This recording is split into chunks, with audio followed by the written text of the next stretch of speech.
احنا لسه من شويه كنا بنقول ايه؟ ان العلاقه معتمده على ان العلاقه هتتكون بالجزء المشترك اللي ما بينهم، مظبوط؟ والجزء المشترك ده بيتكون بحاجتين: وقت وتواصل. وعلى حسب جودة التواصل بتتحدد جودة العلاقة. طب هنا التواصل، ايه علاقة التواصل بالاحتياجات؟ دي النقطة المهمة، انه التواصل معتمد على ارسال واستقبال، خلاص؟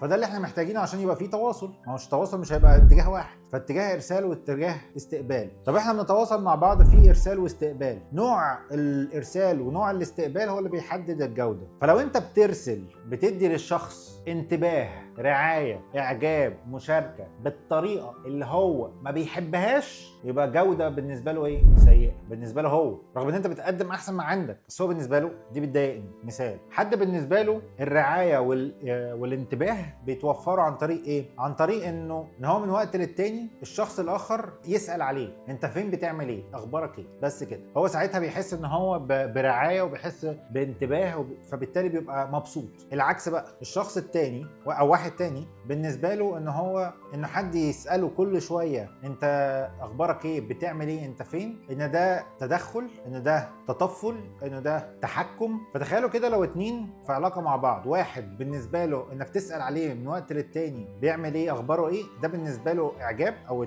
وانتباه ورعايه. واحد تاني بالنسبه له تطفل وتحكم. تخيل بقى الشخص لو كل واحد بيدي للتاني احتياجاته هو. يعني انت عايز ان حد يسال عليك من وقت للتاني، فرحت ارتبطت مع حد عمال بتسال عليه من وقت للتاني، وهو مش عايز كده، هو بالنسبه له ده تطفل. فانت بتحس بايه؟ تحس ان انت عمال بتدي اللي قدامك حب وانت مبسوط لانك بتحبه دلوقتي، انت بتدي ومبسوط، وبتلاقي النتيجه او الرد الفعل رفض، صد. ليه؟ لان نوع التواصل سيء. الارسال بالنسبه لك انت ممتع، الاستقبال كان رفض، كان سيء. فالنتيجه ان انت حسيت رغم ان انت استمتعت بالعطاء، انما استقبلت رفض، فابتديت تتضايق، تحصل مشاكل بقى في العلاقه.